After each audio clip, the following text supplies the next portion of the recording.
What if I told you that you are not free? That despite living in a country with freedom, having choices about your career, your relationships, your lifestyle, you are actually imprisoned. Not by walls or chains, but by something far more subtle and far more powerful. Other people's opinions. Every decision you make, every choice you consider, every action you take or do not take is filtered through the question of what will they think. You are not living your life. You are performing a life designed to gain approval, avoid judgment, and maintain an image that others find acceptable. You are a prisoner in a cell constructed entirely from the opinions of people who are not living your life, who do not bear the consequences of your choices, and whose opinions change with the wind. You wake up and immediately begin managing perceptions. You dress for how it will look, not for what feels good. You post on social media based on what will impress, not what genuinely represents your experience. You take the job that sounds impressive rather than the work that interests you. You stay in the relationship that looks good rather than the one that feels right. You pursue goals that will gain praise rather than goals that align with your authentic desires. Every choice is a calculation about how it will be perceived, judged, evaluated by an audience that you have given total power over your life. This is not freedom.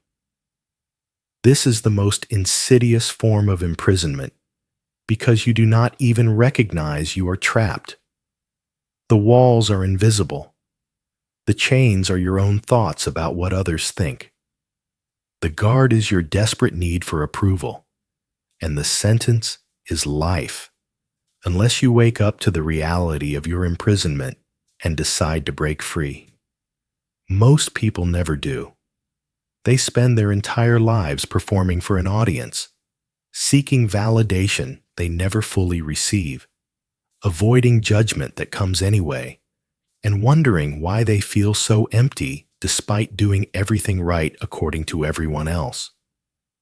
Here is the truth that will either devastate or liberate you. Other people's opinions of you are none of your business. They are projections of their values, their wounds, their limitations, their fears. They have nothing to do with your actual worth or the validity of your choices. Yet you have organized your entire life around gaining positive opinions and avoiding negative ones from people whose opinions do not and should not matter. You have imprisoned yourself in a cell where the bars are made of what they might think, and the lock is your belief that their thoughts about you are more important than your own truth. By the time you finish this audiobook, you will understand the psychology of why you care so much about others' opinions, how this care became a prison, what it is costing you, and most importantly, how to break free and start living according to your own standards rather than theirs. This is not about becoming an asshole who disregards everyone. This is about right-sizing the importance of others' opinions so they inform but do not control you. This is about reclaiming your power from people who should never have had it.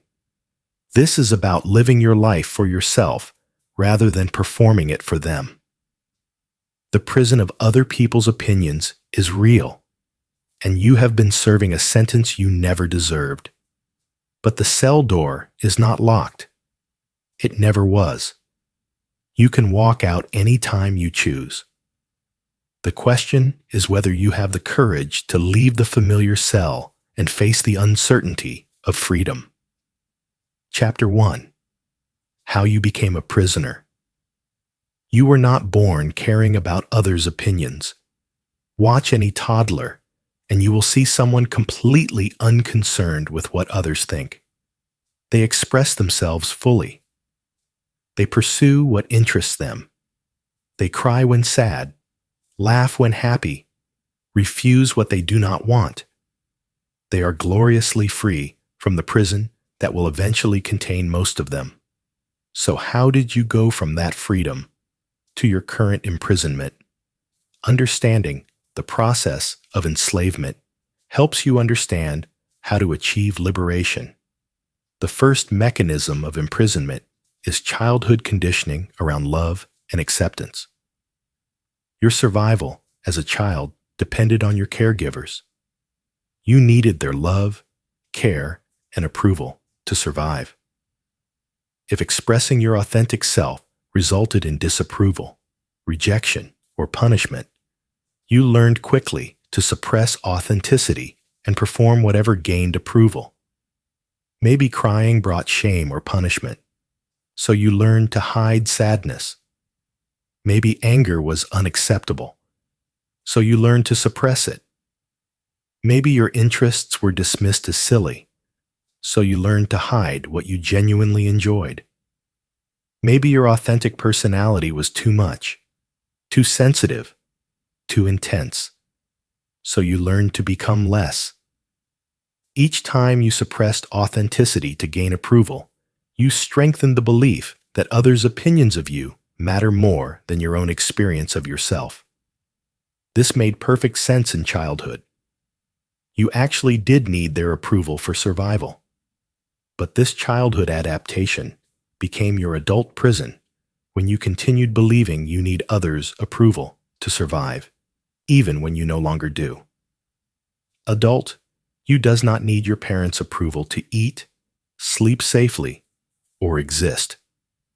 But childhood conditioning runs deep. The neural pathways that learned approval equals survival, and rejection equals danger remain active. So you still organize your life around gaining approval and avoiding rejection as if your life depends on it, even though it does not. The second mechanism is social conditioning around conformity. Humans are tribal creatures. For most of human history, being cast out of the tribe meant death. So we evolved powerful drives to conform, to fit in, to maintain social acceptance. This evolutionary wiring was adaptive when tribes were small and rejection actually meant death. But in modern society, this wiring misfires. You can survive and even thrive without approval from most people in your life. Yet your nervous system still treats social rejection like mortal threat. This creates anxiety around standing out, being different, or having unpopular opinions. The fear is not proportional to actual risk, but it feels overwhelming because your nervous system thinks rejection is life-threatening. Education systems reinforce imprisonment through socialization that values conformity over individuality. You learn to sit still, follow instructions, meet expectations, avoid standing out. Creative, independent, non-conforming children are labeled problems. Compliant, agreeable, conventional children are praised. This teaches you that your value lies in conforming to expectations rather than expressing your unique nature. By the time you emerge from this system, you have been so thoroughly trained to seek approval through conformity that deviation feels dangerous. Peer pressure during adolescence deepens the prison. Teenagers are extraordinarily sensitive to peer opinion because they are forming identity, and social belonging matters enormously at that developmental stage. The desperate need to fit in, to be accepted, to avoid rejection, creates willingness to betray authentic self completely to maintain peer approval. You adopt interests you do not care about. You dress in ways that do not feel like you. You participate in activities you do not enjoy. You hide aspects of yourself that might be judged. This intense period of conforming to peer opinion creates patterns that persist into adulthood long after peer groups change and their opinions should matter less. Media and advertising exploit your sensitivity to others' opinions. You are constantly shown images of how you should look, what you should own, how you should live to be considered successful, attractive, worthy. These messages are designed to create insecurity and desire by implying that you are currently inadequate and that purchasing or achieving what they sell will gain you approval. This creates perpetual striving for external markers of acceptability based on standards that are arbitrary, impossible, and designed to keep you consuming and performing. Social media has intensified imprisonment exponentially by creating quantifiable metrics for others' opinions. Likes, comments, followers, shares become measures of worth. You curate your image based on what gains approval. You hide aspects of life that might be judged. You compare your reality with others' performances. You seek validation through others' digital approval. This creates addiction to external validation, where your mood and self-worth fluctuate based on how others respond to your performance. You become a slave to the metrics, constantly performing for an audience.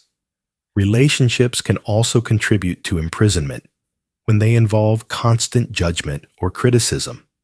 If your partner, family, or friends frequently express disapproval or criticism, you might become hypervigilant to their opinions, constantly trying to avoid their judgment. This creates a prison where you are walking on eggshells, managing their perceptions, trying to keep them happy, abandoning yourself to maintain their approval. Even if they are not actually judging you as much as you fear, their perceived judgment becomes the bars of your cell. The accumulation of all these factors creates the prison. Childhood conditioning that taught you approval equals survival. Evolutionary wiring that treats social rejection as mortal threat. Education that trained conformity. Adolescent peer pressure. Media messages about acceptability. Social media metrics. Critical relationships. Each adds another bar to your cell until you are completely imprisoned by others' opinions, living your life for their approval, terrified of their judgment, performing constantly to maintain acceptability.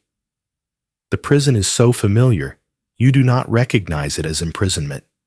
You think this is just how life is. Everyone cares what others think. Everyone performs for approval. Everyone lives in fear of judgment. But this is not freedom. This is collective imprisonment. And just because everyone is in prison does not make it less of a prison. Chapter 2. The invisible bars of your cell. Understanding the specific ways others' opinions control you helps you see the prison clearly. Most people are so accustomed to their imprisonment that they do not recognize the bars. This chapter maps the invisible bars that keep you trapped. The first bar is the constant internal question, what will they think? This question precedes almost every decision. Should I pursue this career? What will they think? Should I end this relationship? What will they think? Should I express this opinion? What will they think? Should I wear this? Post this? Do this? What will they think? This question is so automatic you might not even notice it. But it is running constantly in the background, filtering every choice through others' potential judgments. This question is a bar because it places external opinion between you and your choices. You cannot make authentic decisions when every option must first pass through the filter of imagined judgment. You are not choosing based on your values, desires, or wisdom. You are choosing based on predicted reactions from people whose approval you are seeking. This creates a life shaped entirely by others rather than by you. The second bar is image management. You spend enormous energy controlling how others perceive you. You curate your social media to present a certain image. You dress, speak, and act in ways designed to create desired impressions. You hide aspects of yourself that might be judged negatively. You emphasize aspects that gain approval. This constant performance is exhausting and prevents authentic connection because no one sees the real you. They see only the carefully managed image you present. Image management is imprisonment because your life becomes about the performance rather than the authentic experience. You are not living. You are performing life for an audience. And the performance never ends because maintaining the image requires constant vigilance and adjustment. The third bar is comparison. You constantly measure yourself against others and feel inadequate. They are more successful, more attractive, more interesting, more impressive. This comparison creates perpetual dissatisfaction because there is always someone ahead of you on any metric. The comparison is also a bar because it keeps you focused on external markers rather than internal satisfaction. You are not asking, "Am I fulfilled?" You are asking, "Am I winning the comparison game?" This game has no end and no winners because everyone is comparing up to someone else. The fourth bar is approval seeking. You need constant validation that you are doing okay, that you are good enough, that you are acceptable. You fish for compliments. You need reassurance. You feel anxious when you do not receive expected praise. This need for external validation is a bar because it makes your sense of worth dependent on others' responses. You cannot feel good about yourself based on your own assessment. You need their approval to feel okay. This gives them complete power over your emotional state. The fifth bar is criticism avoidance. You organize your life around avoiding negative judgment. You do not try things where you might fail because failure invites criticism. You do not express opinions that might be unpopular. You do not take risks that might result in judgment. You play it safe, staying small, avoiding anything that might draw criticism. This is imprisonment because criticism avoidance prevents growth, authentic expression, and meaningful action. You shrink your life to minimize judgment. The sixth bar is people-pleasing. You say yes when you mean no.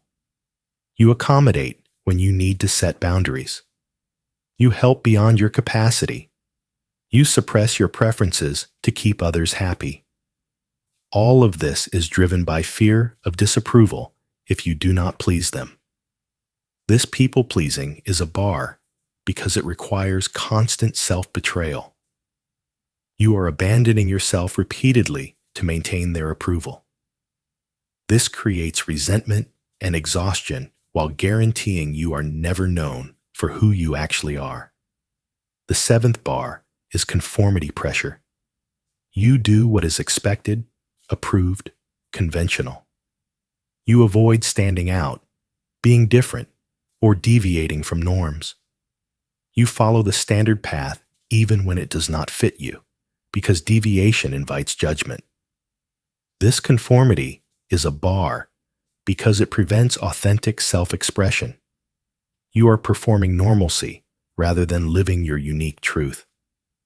The pressure to conform keeps you trapped in a life that might not fit who you actually are. The eighth bar is decision paralysis. You cannot make decisions because you are so focused on others' potential reactions. You overanalyze. You seek others' opinions. You delay choosing because you fear choosing wrong, which means choosing something that will be judged. This paralysis is a bar because it prevents you from moving forward with your life. You are stuck, waiting for clarity about how to avoid judgment, which never comes because judgment is unavoidable. The ninth bar is imposter syndrome. Despite your achievements, You feel like a fraud. You fear being exposed as not as good as people think you are. This is a bar because it keeps you constantly performing to maintain the impression others have of you. You cannot relax into authenticity because you are maintaining a facade that you fear will crumble under scrutiny. The fear of exposure keeps you trapped in performance mode. The 10th bar is social anxiety. You feel anxious in social situations because you are hyper-aware of being judged. You monitor your behavior, words, appearance constantly. You fear saying the wrong thing, doing something embarrassing, or failing to make the right impression. This anxiety is a bar because it prevents you from being present and authentic in interactions. You are so busy managing impressions that you cannot actually connect with people. These bars create a comprehensive prison. You are trapped in a cell where what they think precedes every choice, where maintaining image matters more than authentic living, where comparison creates perpetual inadequacy, where approval must be constantly earned, where criticism must be constantly avoided, where pleasing others requires constant self-betrayal, where conformity prevents uniqueness, where decisions cannot be made without considering all judgments, where imposter syndrome prevents authentic confidence, and where social anxiety prevents genuine connection. This is not freedom. This is imprisonment. And these invisible bars are more effective than physical ones because you do not even recognize you are trapped. Chapter 3. The guards of your prison. The bars alone do not keep you imprisoned. Guards do. These guards are not external people, but internal mechanisms that enforce your continued imprisonment. Understanding these guards helps you see how you participate in your own captivity. The first guard is your imagination. You imagine what others think about you. You create elaborate narratives about their judgments. You assign them opinions they might not actually have. This imagination is a guard because it keeps you imprisoned even when no actual judgment is occurring. You react to imagined criticism as if it were real. You adjust your behavior based on predicted reactions that might never happen. You are imprisoned by your own thoughts about what others think, which might have nothing to do with what they actually think. The second guard is your interpretation. Even when others do express opinions, you interpret them in the harshest possible way. Neutral feedback becomes criticism. Absence of praise becomes disapproval. Different opinions become rejection. This negative interpretation keeps you imprisoned because you turn everything into evidence that you are being judged negatively. You create a reality where you are constantly criticized even when actual criticism is rare. The third guard is your projection. You assume others think about you the way you think about yourself. If you judge yourself harshly, you assume others do too. If you focus on your flaws, you assume others focus on them. If you feel inadequate, you assume others see you as inadequate. This projection creates a prison because you are actually reacting to your own self-judgment reflected in your imagination of what others think. The guard is not their opinion. It is your opinion of yourself projected onto them. The fourth guard is your memory. You remember criticism far more vividly than praise.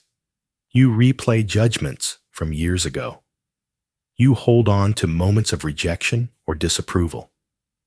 This selective memory keeps you imprisoned because you build identity and expectations around the negative judgments you remember while forgetting the positive responses that were far more common. You are living in reaction to a distorted memory of others' opinions rather than actual current reality. The fifth guard is your catastrophizing. You take potential judgment and escalate it to catastrophe. If they disapprove, you will be rejected. If you are rejected, you will be alone. If you are alone, you will die. This escalation makes others' opinions feel life-threatening, which paralyzes you with fear. The guard keeps you imprisoned by making deviation from approved behavior seem existentially dangerous, when actually the consequences are far less dire than your catastrophizing suggests. The sixth guard is your need for certainty. You want to know for sure that your choice will be approved before you make it. This need for certainty is impossible to satisfy because you cannot control others' reactions. So you stay paralyzed, unable to act without guarantee of approval, which never comes. The guard keeps you trapped in inaction. The seventh guard is your identity. If your entire sense of self is built on being the person who gains approval, who avoids criticism, who pleases others, then changing threatens your identity. Who are you, if not the person everyone approves of? This identity guard keeps you imprisoned because breaking free would mean losing yourself as you know yourself. The familiar prison feels safer than the unknown freedom. The eighth guard is your shame. You feel deep shame about your authentic self, believing that who you really are is unacceptable.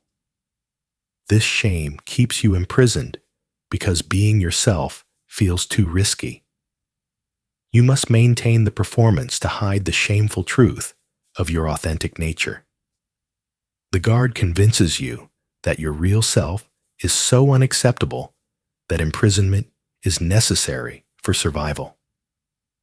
The ninth guard is your fear of consequences. You believe that if you stop caring about others' opinions, terrible things will happen. You will lose relationships. People will reject you. You will be alone. You will fail. This fear keeps you imprisoned because the consequences of freedom seem worse than the consequences of captivity. But this fear is often disproportionate to actual risk. The guard exaggerates consequences to keep you compliant. The 10th guard is your habit. You have been imprisoned so long that it is all you know. The patterns of seeking approval, avoiding judgment, managing image, these are deeply ingrained habits that run automatically. The guard of habit keeps you imprisoned because changing requires breaking decades of conditioning, which feels overwhelming. So you stay in familiar imprisonment rather than doing the work of breaking the patterns. These guards work together to keep you locked in your cell even when the door is unlocked. Your imagination creates judgments that do not exist. Your interpretation makes everything into criticism. Your projection reflects your own self-judgment. Your memory replays past hurts. Your catastrophizing makes consequences seem dire. Your need for certainty keeps you paralyzed. Your identity feels threatened by change. Your shame makes authenticity too risky. Your fear exaggerates consequences. Your habit makes change overwhelming. These internal guards are more effective than any external jailer because you cannot escape them. They are you. But recognizing them as guards rather than as truth is the first step to disempowering them. They can only keep you imprisoned as long as you believe they are protecting you. When you see they are actually restricting you, you can start to dismantle them. Chapter 4. What the prison costs you. Understanding the specific costs of your imprisonment creates motivation for escape. Many people accept their prison because they do not fully realize what it costs them. This chapter details the price you pay for living according to others' opinions. The first cost is your authentic self. When you constantly perform for approval, you lose contact with who you actually are. You suppress authentic thoughts, feelings, preferences, and expressions that might be judged. Over time, you become so disconnected from your authentic self that you do not know what you genuinely think, feel, or want. You have become a performance with no person beneath it. This loss of self is the foundation of existential emptiness. The second cost is your freedom. You are not free to make choices based on your values, desires, and wisdom. You are constrained to choices that gain approval and avoid judgment. This means you cannot pursue paths that interest you if they are not approved. You cannot express opinions that are unpopular. You cannot live in ways that are unconventional. Your life is determined entirely by others' expectations rather than your own authentic desires. This is not freedom. This is external control disguised as your choices. The third cost is your potential. You have gifts, talents, interests that are uniquely yours. These remain undeveloped because you are investing all your energy in being acceptable rather than being exceptional in your authentic way. Your potential requires you to stand out, to be different, to risk judgment. But you are so focused on fitting in that you never develop what makes you unique. The world loses your contribution because you were too busy being what everyone expected rather than being what you uniquely are.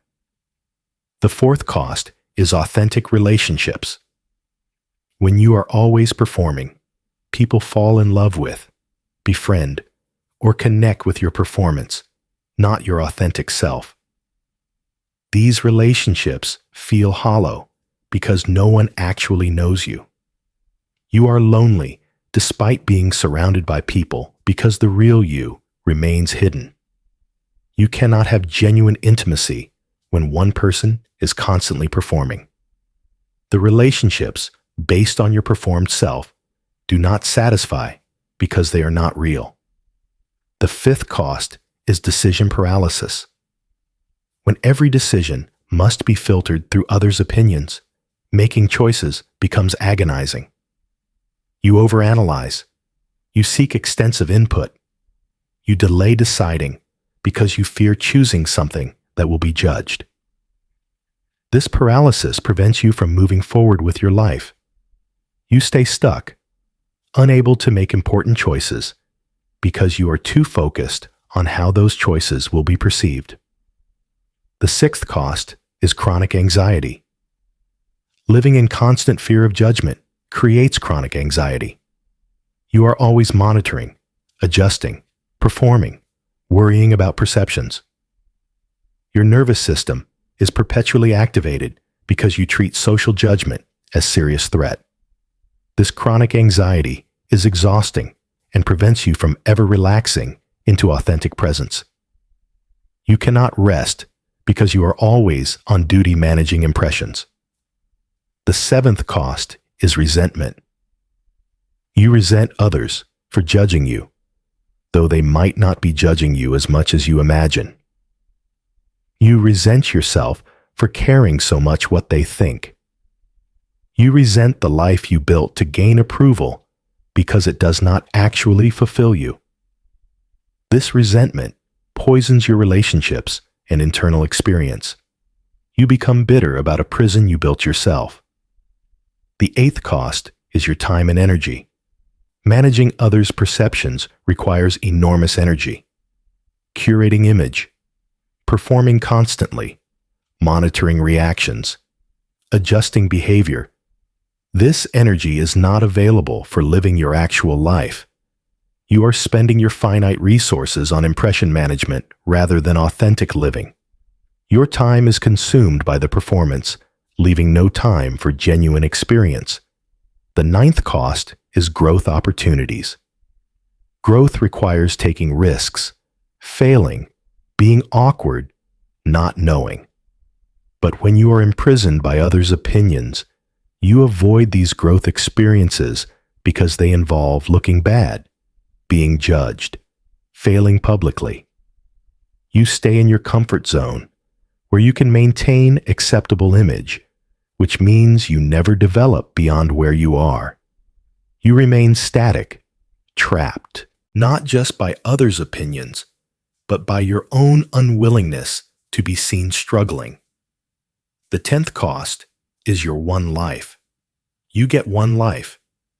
You are spending it performing for an audience that is not living your life, not bearing consequences of your choices, and whose opinions do not actually matter. Every day in prison is a day subtracted from the only life you get. You cannot recover this time.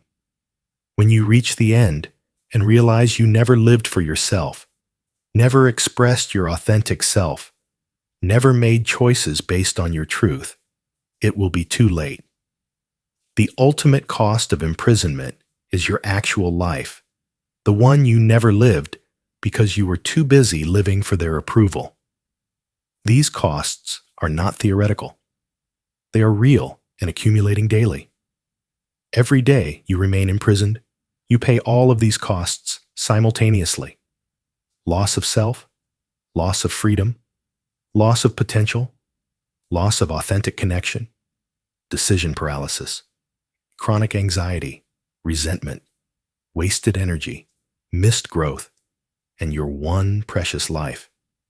The costs are enormous, yet most people pay them without question because they have never calculated the total price of their imprisonment. Understanding what the prison costs, you makes the cost of freedom seem far more reasonable. Freedom costs others' approval, which is painful but temporary. Imprisonment costs your actual life, which is permanent and irreplaceable. Choose the costs you are willing to pay carefully. Chapter 5. The illusion of their opinions. One of the most powerful realizations on the path to freedom is understanding that what you think others think about you is largely illusion. Their opinions are not the solid, important, accurate judgments you imagine them to be. Understanding the illusory nature of others' opinions helps you stop giving them so much power. The first illusion is that others think about you as much as you think they do. You imagine people constantly judging you, forming opinions, evaluating your choices. But the reality is that most people are so absorbed in their own lives, their own concerns, their own self-consciousness, that they barely notice you. They are not thinking about you nearly as much as you fear. You are not the center of their attention. They are the center of their own attention, just like you are the center of yours. This is liberating. The audience you are performing for is mostly not watching. The second illusion is that their opinions are about you. When people judge, criticize, or have opinions, these opinions reveal far more about them than about you. Their judgments come from their values, which might not be valid. Their criticisms come from their wounds, which have nothing to do with you. Their opinions are projections of their own stuff onto you. Understanding this means you can stop taking their opinions personally. They are not really about you. They are about them. You just happen to be the screen on which they project their internal experience. The third illusion is that their opinions are accurate. People form opinions based on limited information, biases, projections, and their own agendas. Their opinion of you is not objective truth. It is their subjective interpretation filtered through their limitations. Yet you treat their opinions as if they are accurate assessments of your worth, your choices, your life. But they are not. They are just one person's limited, biased, often inaccurate perspective. Giving this too much weight is giving authority to someone who does not actually know you well enough to have accurate opinions. The fourth illusion is that their opinions are consistent. You fear judgment as if opinions are fixed and permanent. But people's opinions change constantly. They approve of you today and disapprove tomorrow. They judge your choice now and admire it later. Their opinions are as changeable as weather. Building your life around gaining approval from opinions that shift constantly is building on sand. Nothing stable can be constructed on such unstable foundation. The fifth illusion is that their positive opinions will fulfill you. You seek approval, believing that if enough people think well of you, you will feel valuable, worthy, satisfied. But external approval never delivers lasting fulfillment. You get the praise and feel good momentarily, then you need more. The approval is addictive, requiring increasingly larger doses to create the same effect. But it never satisfies because the void you are trying to fill with their approval can only be filled from within. The sixth illusion is that their negative opinions will destroy you. You avoid judgment, believing that if people think badly of you, it will be catastrophic. But people judge you, and you survive. You disappoint people, and you continue existing. You fail publicly, and you recover. The catastrophe you imagine rarely materializes. Their negative opinions might sting, but they do not actually destroy you. Understanding this reduces the power of judgment because you realize you can handle it. The seventh illusion is that you know what they think.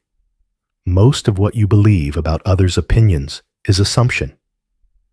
You imagine they are judging you. You assume they disapprove. You believe they are thinking negative things. But you do not actually know. You are reacting to your imagination of their thoughts, not to their actual thoughts. This means you are imprisoned by your own mind, not by their actual opinions. The eighth illusion is that their opinions determine your worth. You believe that if others think well of you, you are valuable, and if they think poorly of you, you are worthless. But your worth is not determined by anyone's opinion. Your worth is inherent. It exists independent of whether anyone recognizes it, approves of it, or values it. Their opinion of you is information about them, not truth about you. The ninth illusion is that you need their approval to succeed. You believe that gaining approval is necessary for success, opportunities, relationships. But many successful people succeeded despite disapproval. Many thriving people live according to their own standards, regardless of others' opinions. Approval is not actually required for success. It is just comfortable. Discomfort of disapproval is bearable and often accompanies meaningful success. The 10th illusion is that their opinions matter. This is the root illusion. You believe others' opinions are important, significant, worthy of organizing your life around. But most opinions do not matter. The opinions of people not living your life, not bearing consequences of your choices, not responsible for your well-being, these opinions do not matter. They are just thoughts in someone else's head. They have no power except what you give them. Seeing through these illusions is liberating. Others are not thinking about you as much as you fear. Their opinions reveal them, not you. Their opinions are not accurate, consistent, or important. Their approval will not fulfill you. Their disapproval will not destroy you. You do not know what they think. They do not determine your worth. You do not need their approval. Their opinions do not actually matter. These realizations dismantle the prison because the prison was built on illusions.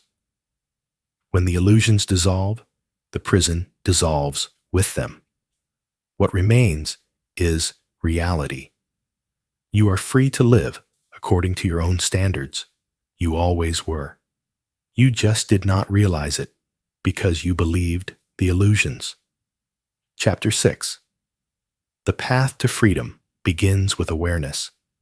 Breaking free from the prison of others' opinions is a process, not a single moment. The journey begins with awareness. You must see the prison clearly before you can escape it. This chapter provides practices for developing awareness of how others' opinions control you. The first practice is noticing the question. Pay attention to how often you ask yourself, "What will they think?" Throughout your day, catch this question when it arises.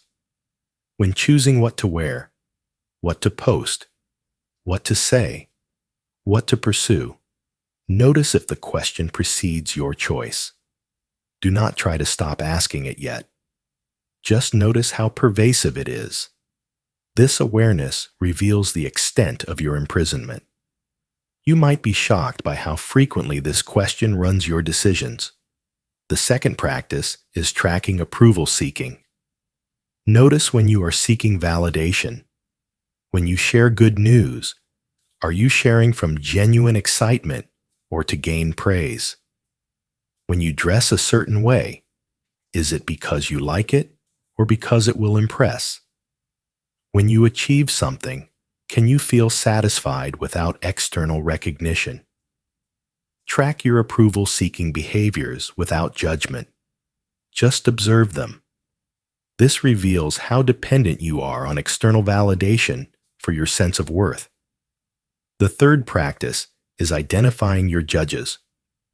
Who are the people whose opinions matter most? Whose approval do you most seek? Whose judgment do you most fear? Make a list.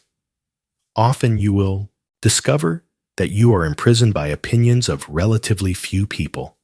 Sometimes people you do not even respect, or people from your past whose opinions should no longer matter. Identifying your judges helps you see who has power over you and why. The fourth practice is examining the cost.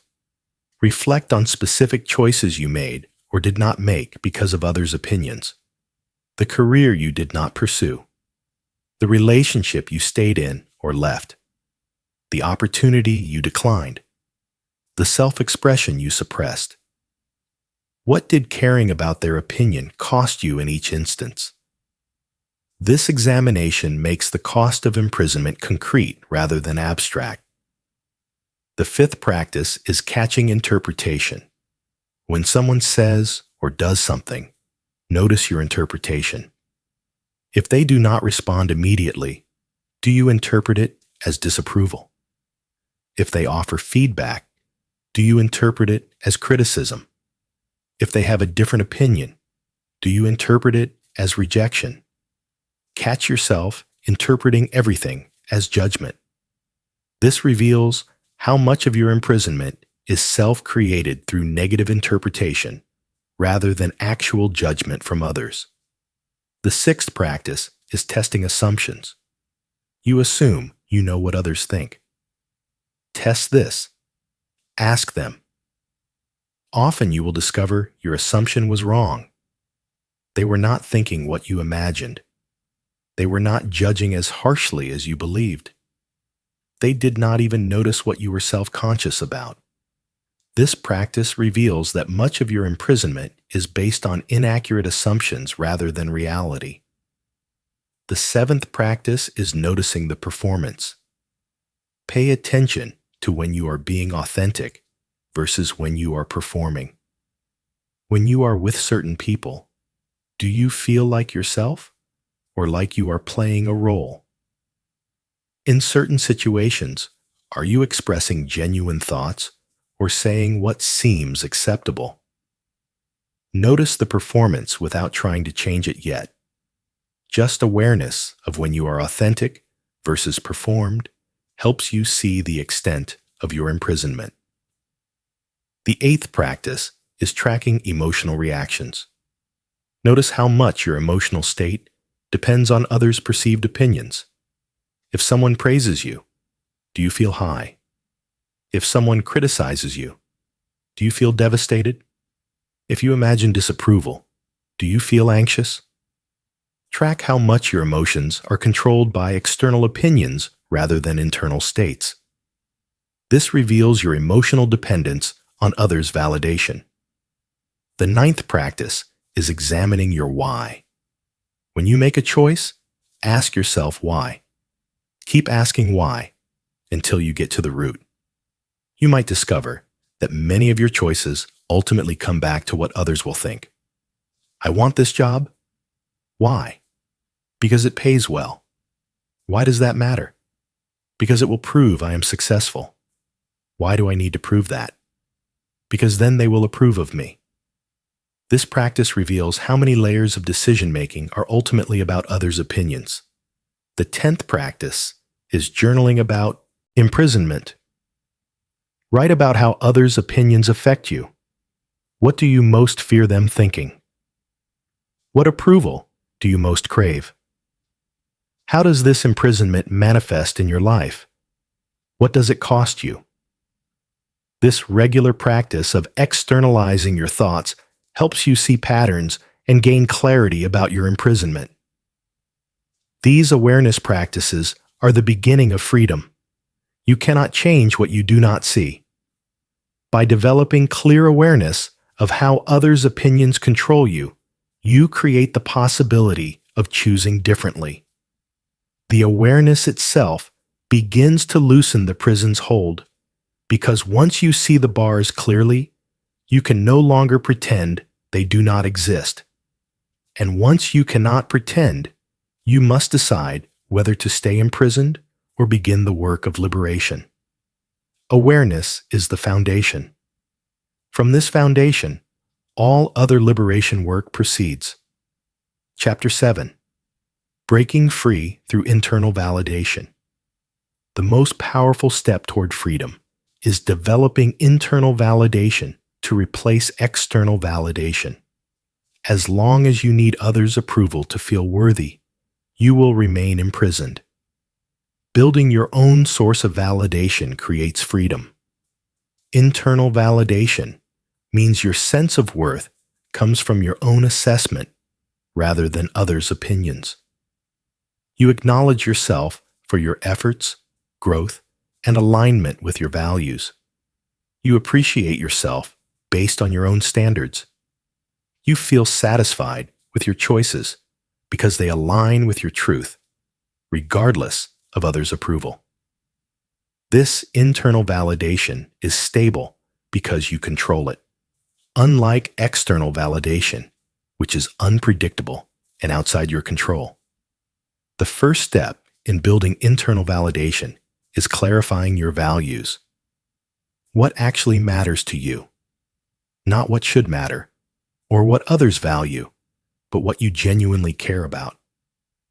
Maybe you value creativity, growth, integrity, connection, freedom, contribution. These values become the foundation for internal validation. When you make choices aligned with your values, you can validate yourself regardless of others' responses. Your values, not their opinions, become your compass.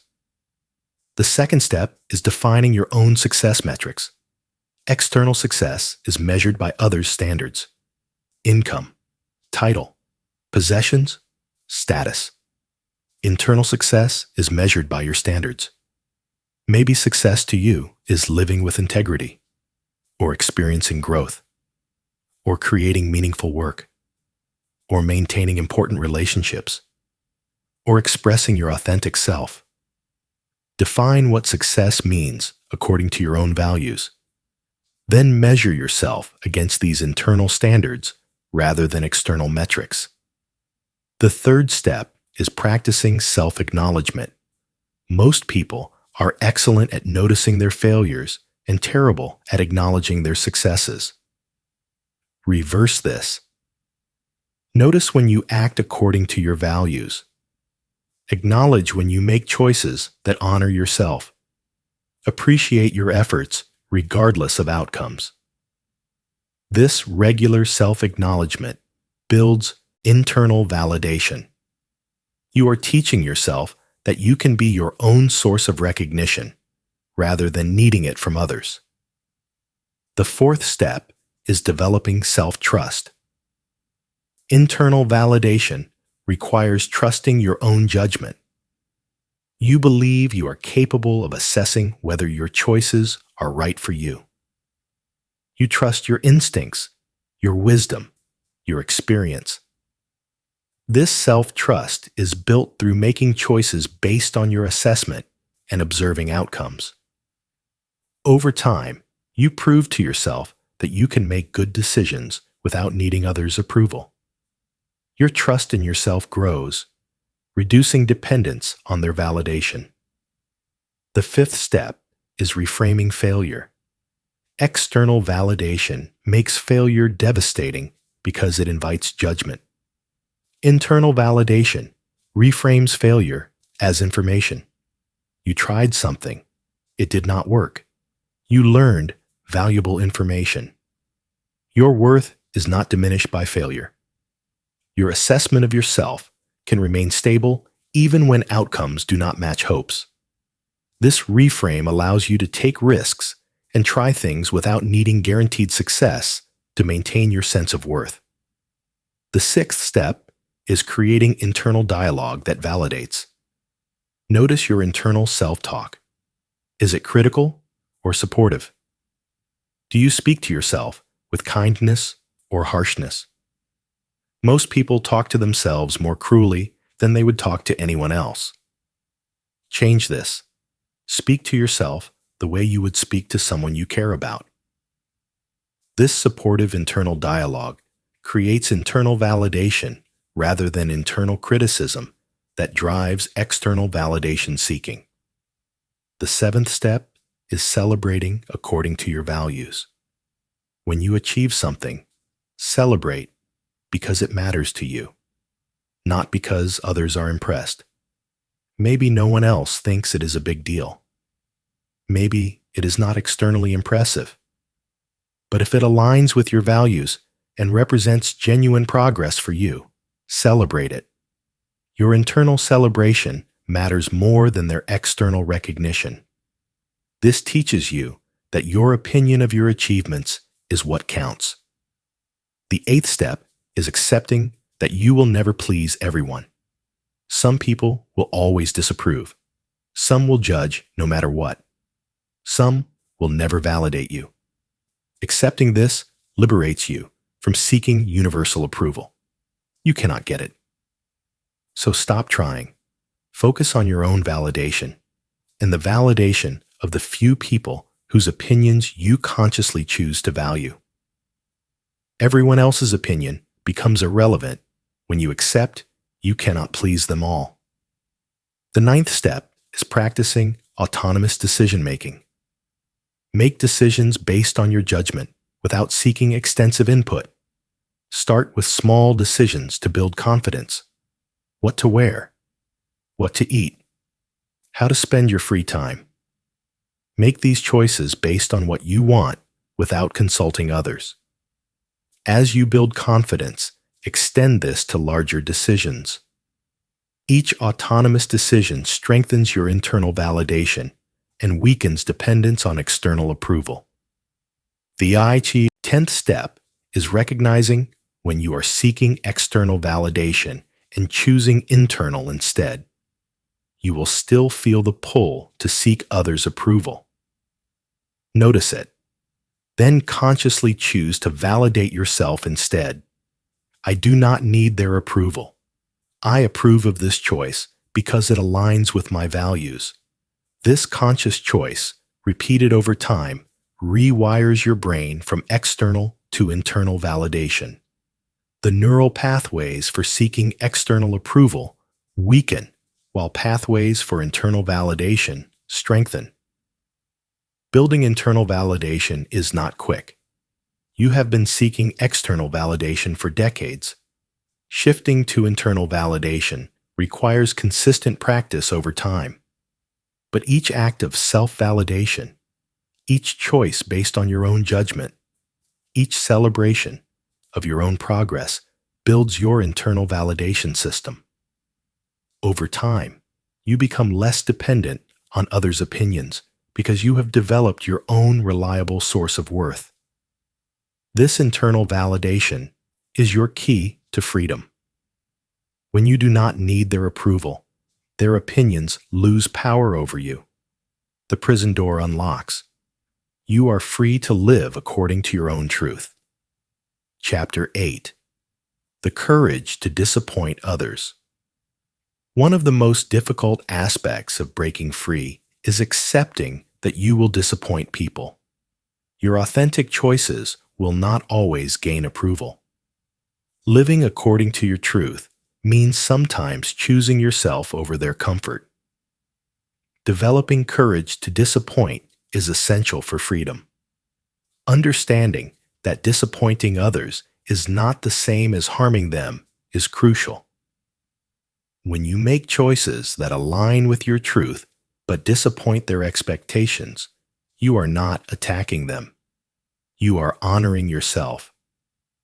Their disappointment is their emotional response to your choice. You can acknowledge their feelings without changing your choice to prevent them. Their disappointment is information about their expectations, not evidence that your choice is wrong. The people most likely to be disappointed are those most invested in your conformity.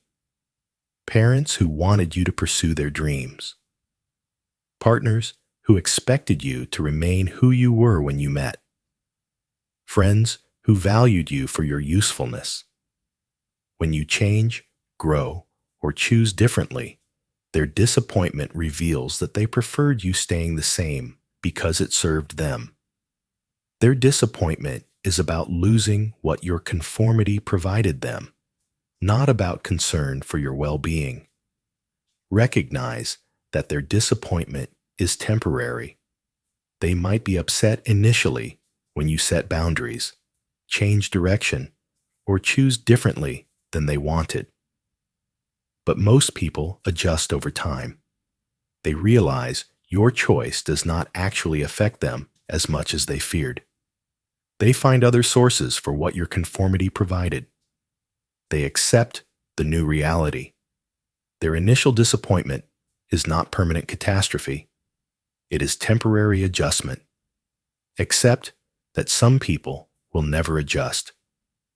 Some relationships are so based on your conformity that they cannot survive your authenticity. Parents who can only relate to you as extension of their dreams. Friends who only valued your endless availability. Partners who only liked you when you had no needs. These people might never accept your authentic self. This is painful, but essential information. Relationships that require your self-betrayal are not healthy relationships. Losing them, while sad, is ultimately liberation. Practice the phrase, "I understand you are disappointed, and this is my choice." This acknowledges their feelings without being controlled by them. You are not dismissing their disappointment. You are not being cruel. You are simply maintaining your boundary while allowing them to have their emotional response. They are entitled to feel disappointed. You are entitled to make choices that disappoint them. Both can be true simultaneously. Distinguish between disappointing specific people and disappointing humanity. You fear that disappointing these specific people means you are a disappointment universally. But disapproval from some does not mean disapproval from all. Different people have different expectations and values. The people who are disappointed by your authentic choices are often not your people. There are others who will appreciate, support, and celebrate your authentic self. Disappointing the wrong people creates space for finding the right people. Recognize that you cannot live your life to prevent others' negative emotions. Their disappointment, while uncomfortable for them, is not your responsibility to prevent through self-abandonment. You are not responsible for managing their emotions. They are adults capable of handling their own feelings. Your job is to live your life with integrity. Their job is to manage their emotional responses to your choices. Do not confuse these responsibilities. Prepare for guilt when you disappoint people. You will feel guilty. You have been conditioned to believe that causing anyone disappointment makes you bad. This guilt is expected, but not accurate. Guilt that arises from actual wrongdoing is useful. Guilt that arises from honoring yourself is conditioned response that must be challenged. You can feel the guilt without being controlled by it. The guilt will lessen over time as you prove to yourself that disappointing others does not make you a bad person. Use disappointing others as practice for valuing yourself. Each time you make a choice that disappoints someone but honors you, you are practicing valuing yourself as much as you value them. This is not selfishness. This is equality. You matter as much as they do. Your needs are as valid as theirs. Your truth is as important as their expectations. Disappointing them to honor yourself teaches you that you are worth honoring. Remember that living to avoid disappointing others is not actually virtuous. It is cowardly. It is choosing their comfort over your integrity. It is valuing their approval more than your authenticity. It feels like kindness, but it is actually self-abandonment disguised as virtue.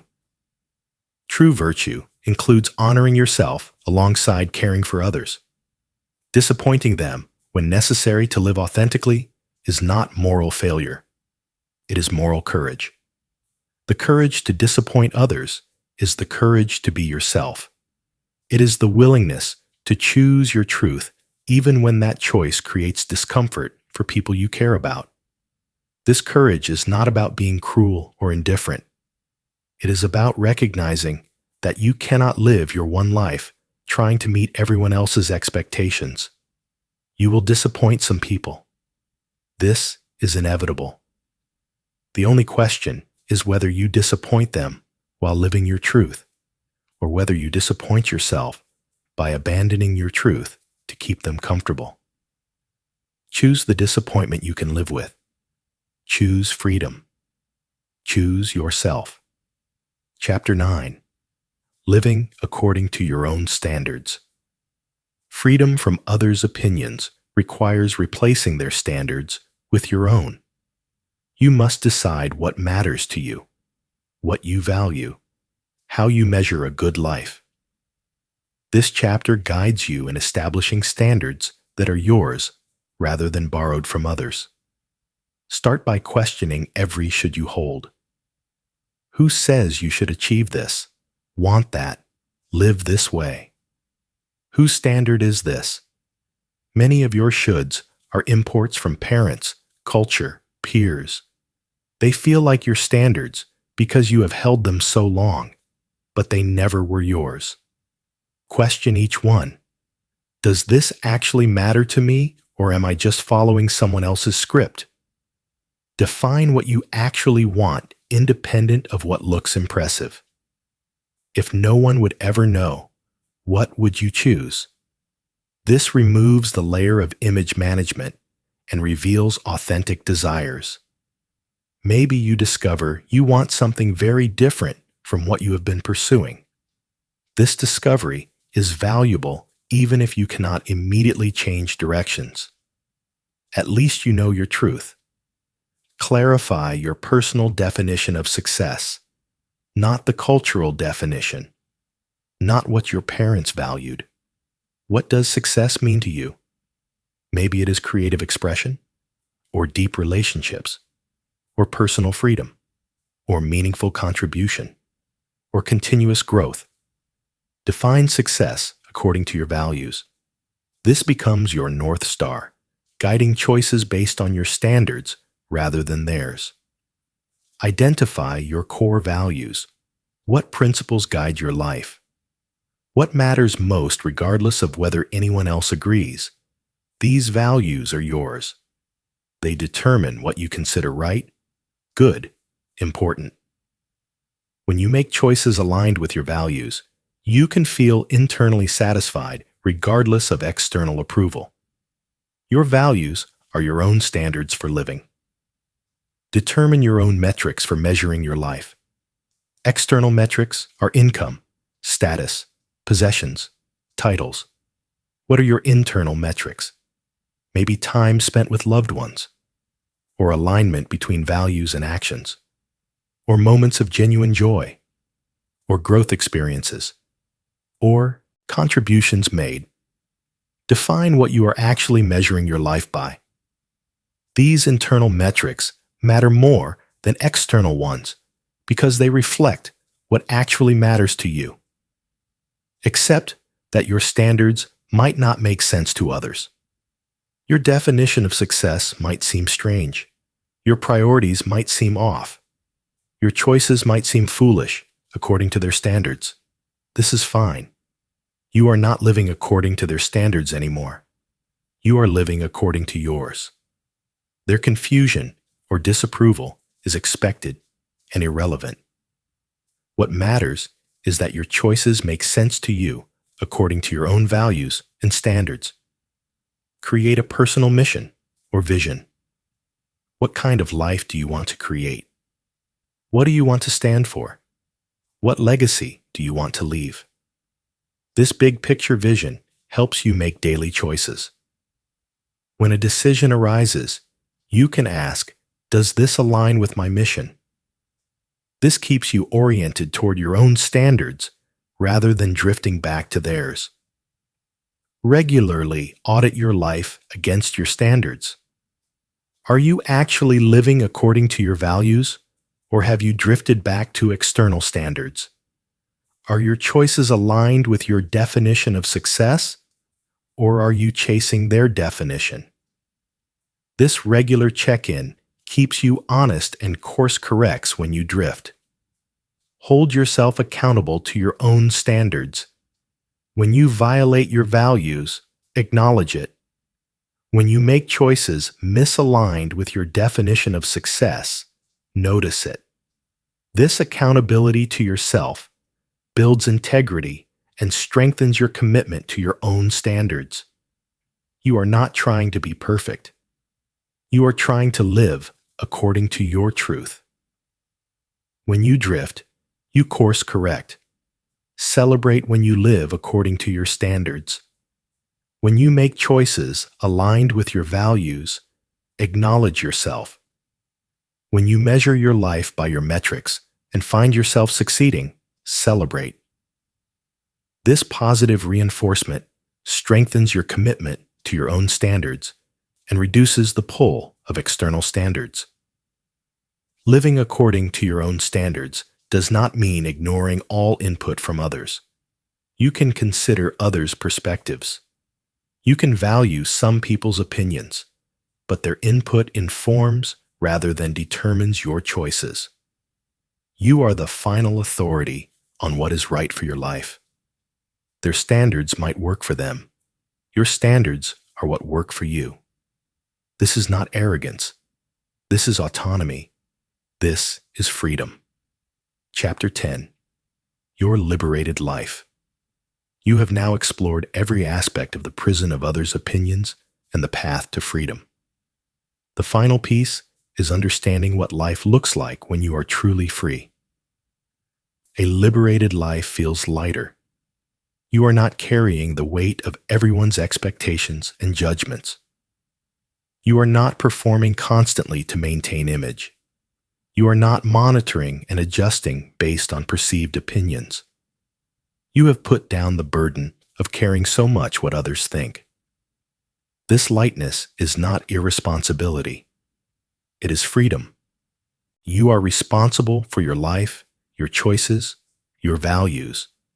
You are just no longer responsible for managing everyone's perceptions and gaining universal approval. A liberated life includes authentic expression. You express your actual thoughts, feelings, preferences. You do not edit for acceptability. You do not perform a sanitized version. You show up as yourself, messy and real. Some people will not like it. This is fine. The people who matter will appreciate your authenticity. The relationships based on your authentic self are deeper and more satisfying than relationships based on performance ever were. A liberated life contains genuine confidence, not the confidence that comes from knowing others approve, which is fragile and dependent, but confidence that comes from approving of yourself, which is stable and internal. You know your worth regardless of others' assessments. You trust your judgment.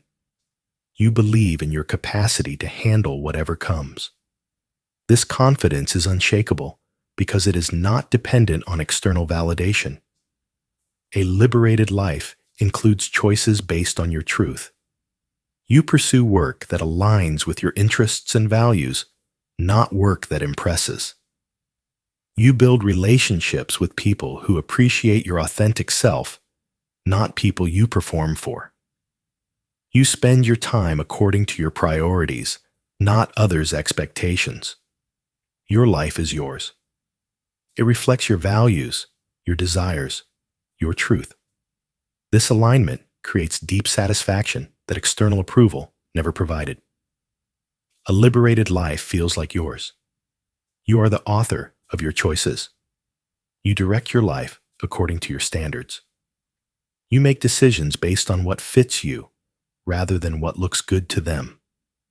This ownership creates profound sense of agency and satisfaction. You are living your life, not performing theirs. The transition from imprisoned to liberated is not easy. It requires courage, persistence, willingness to disappoint, tolerance for discomfort, and sustained commitment to your own truth. But it is possible. People do break free. They stop living for others' approval. They develop internal validation. They learn to disappoint when necessary. They live according to their own standards. You can be one of them. The prison of others' opinions only exists because you believe their opinions matter more than your truth. When you stop believing that, the prison dissolves. The bars were always illusion. The guards were always your own internalized fears. The cell was always unlocked. You were free all along. You just did not realize it. Your liberated life is not somewhere distant. It is a choice you make now. To stop filtering every decision through what they might think. To start validating yourself instead of seeking their validation. To disappoint someone today, to honor yourself. To live according to one of your values instead of their expectations.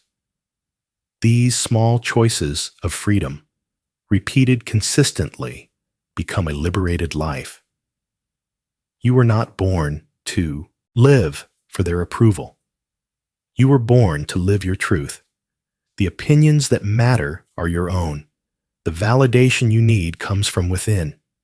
The standards you live by are yours to define. You are free. You always were. The prison was belief. The liberation is truth. Walk out. Your life is waiting.